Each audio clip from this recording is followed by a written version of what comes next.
Welcome to Daily Speak English channel. English podcast for easy English conversation. Okay, Daniel, quick game. Pretend I'm your internet company. Your Wi-Fi's been down for 3 days. Explain the problem. Go. Okay, hi. My internet, it was working fine, and then my roommate said something about the router, and then last Tuesday, no, wait, maybe it was Monday? Anyway, it just stopped, and now I've got work piling up, and I don't even know if it's the router or the... Daniel, I still don't know what's actually wrong. Honestly, neither do I. And that, right there, is exactly why we're doing this episode today. Welcome back to Daily Speak English. I'm Maya. And I'm Daniel, the guy who apparently can't explain a broken router without losing the plot. By the end of this episode, that's going to change. This is your cozy, step-by-step space to build real confidence in English, one conversation at a time. Today, we're talking about how to explain your problem clearly to a boss, a landlord, a doctor, anyone. By the end, you'll be able to organize your thoughts before you speak. Say your problem in one clear sentence, give just the right amount of detail, and ask for exactly what you need, calmly. This episode is A2 to B1, so we'll keep things simple. And later, we're sharing a small method that makes all of this feel almost easy. So here's the first truth, Daniel. The problem was never your English level. Wait, what? I'm serious. Most people don't struggle because their grammar's wrong. They struggle because they explain things in the wrong order. They start in the middle. They add the story before the point. Okay, guilty. Actually, this happened to me for real, not just in our little game. A few months ago, I was in line at the bank, and there was a billing error. $300, just gone. I get to the counter, and instead of saying, "There's an error on my account," I started with, I checked my phone this morning, and then I explained my whole morning. The woman's just staring at me like, where is this going? She needed the destination, not the road trip. Exactly. By the time I got to the actual problem, she'd basically stopped listening. That's so normal, though. When we're nervous, we ramble. We just keep talking, jumping from one thing to another without really getting anywhere. Ramble. I like that word.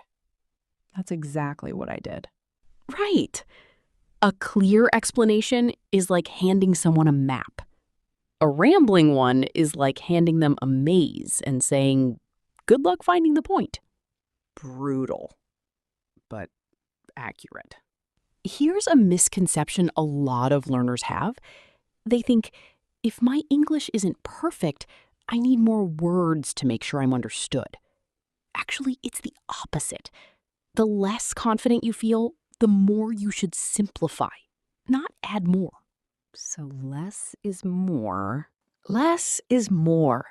Which brings us to the second truth. Clarity isn't about grammar. It's about structure. You can make small mistakes, a wrong tense, a missing word, and still be completely clear if your structure is solid. Structure over perfection. Exactly. Before you speak, ask yourself one question. What's the one sentence I want them to remember? That's your line. Everything else just supports it. It's like instead of building the whole house first, you just point to the front door. Now you're doing metaphors too. I learned from the best. Now, when you're actually explaining the problem, you don't want to sound overwhelmed, like everything's falling apart at once. You want to come across as calm, even if you're stressed inside. Come across as. So that's the impression you give someone? Exactly. You might feel worked up on the inside, frustrated, stressed, but you can still come across as calm just by using clear, simple sentences. Feel it, but don't perform it. Good way to put it. And you don't need to bring up every detail. Bring up only what helps them understand and helps you. If it doesn't help, leave it out. So in the bank line, I didn't need my whole morning. I just needed, "There's an error on my account for $300 from this morning's transaction." In a nutshell, yes. In a nutshell. I like that one too. Okay, Daniel, this is where we bring in today's method. We call it the CLEAR method.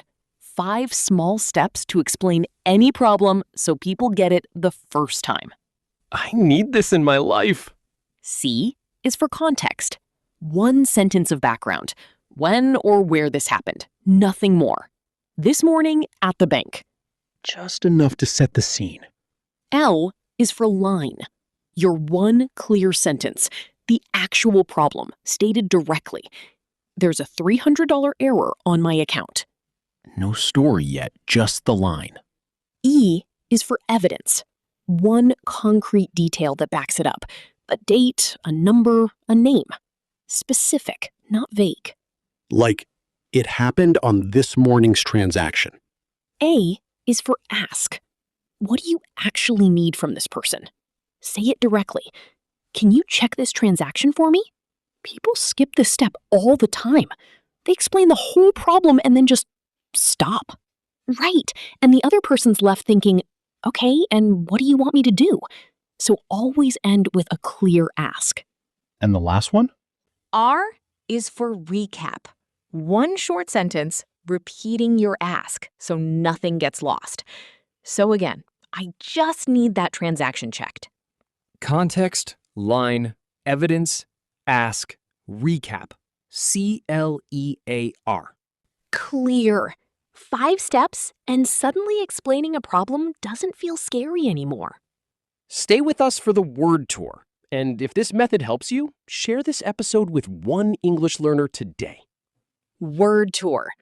First word, ramble. To talk without a clear point. Sorry, I rambled a bit there. He tends to ramble when he's nervous. It's a soft, friendly word, never harsh, just honest. Ramble. Next, get straight to the point. To say the main thing immediately, no detour. Let's get straight to the point. I appreciate that she got straight to the point. It can sound direct, even a little urgent, but it's not rude. It's respectful of someone's time. Get straight to the point. Overwhelmed. Feeling like too much is happening at once. I felt overwhelmed by all the paperwork. Don't get overwhelmed. Take it 1 step at a time. It's an emotional, vulnerable word. People say it when they need a little patience from you. Overwhelmed. Concise. Short and clear, with no extra words. Try to keep your email concise. Her explanation was short and concise. It's usually a compliment, professional and a little bit admired. Concise. Come across as. The impression you give someone. You came across as very calm. He came across as nervous, even though he wasn't. It's about how you're perceived, not always how you actually feel inside. Come across as. Bring up. To mention or raise a topic. Don't bring up the price again. She brought it up during dinner. Totally neutral, used constantly in daily conversation. Bring up. In a nutshell. A short summary of something bigger. In a nutshell, we're moving next month. In a nutshell, the trip was amazing. Casual and warm, like you're saving someone time. In a nutshell.